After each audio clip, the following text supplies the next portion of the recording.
Time to check back in now with 680 News and senior business editor Mike Eppel over there. We're talking about Black Friday, some of the winners and losers. We saw what's happening in Best Buy so far this morning. Mike, it looks like everything is very civil. People lining up, getting their TVs, and they're going to be your streetcar, your subway, really. It's going to be packed with people with TVs on their backs, it looks like. So get ready for that. Strapped on the televisions, that's right, trying to get them home any way they can. You know, it's interesting, Tammy, good morning, that Walmart's already put out a statement regarding its sales activities online, saying they've sold millions of televisions and video game consoles and books and movies and all sorts of things.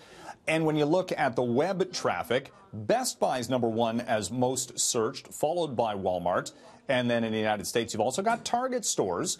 And then you've got the anecdotal evidence from the World Wide Web and Twitter specifically. People saying they're seeing big crowds at Walmart, big crowds at Best Buy. Sears Holdings in the United States, not so much. You know, that's a retailer that is just struggling for survival. Its Canadian operations currently in liquidation. After this Christmas is over, here in Canada, Sears is going to disappear.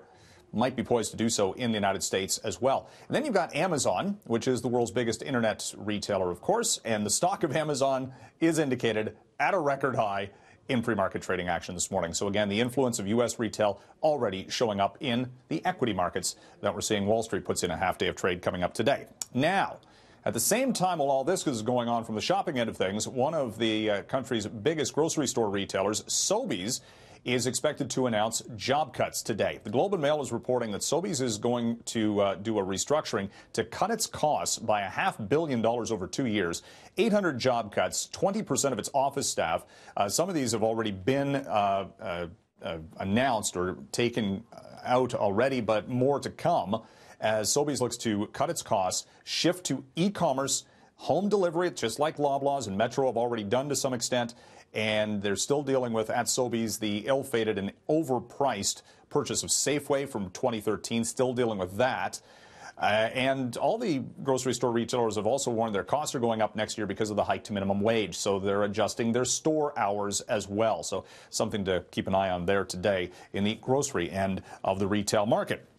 Toronto stocks will be traded today. Yesterday, we saw 73% fewer shares traded on a daily average without the Wall Street influence. So when we talk about U.S. markets taking a holiday, it has a ripple effect on what we see on Bay Street. Certainly, the TSX up by just less than a point yesterday. Oil is at a 2.5-year high this morning.